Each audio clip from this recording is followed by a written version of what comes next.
Me sinto satisfeito, me sinto com a mensagem que o sindicato não quer trazer adiante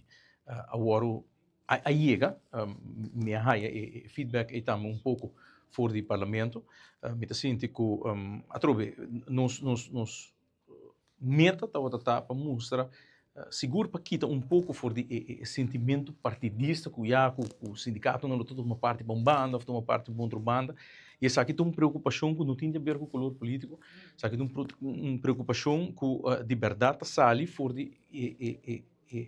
ponto de vista do sindicato, não, que dor de bai sigue encaminhar o processo de regra nas finanças públicas para o que trata de norma não, de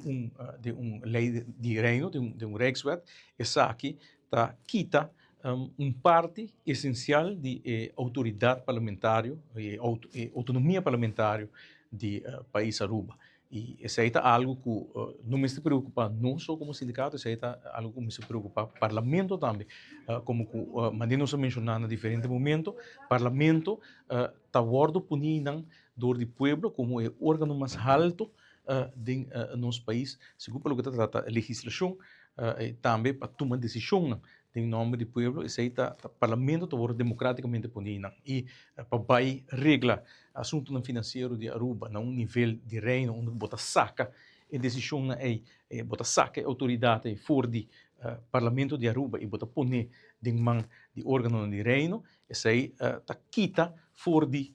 democracia que nós vivemos aqui na Aruba, e quita fora de autonomia parlamentar que nós temos. E pensei, essa é a base de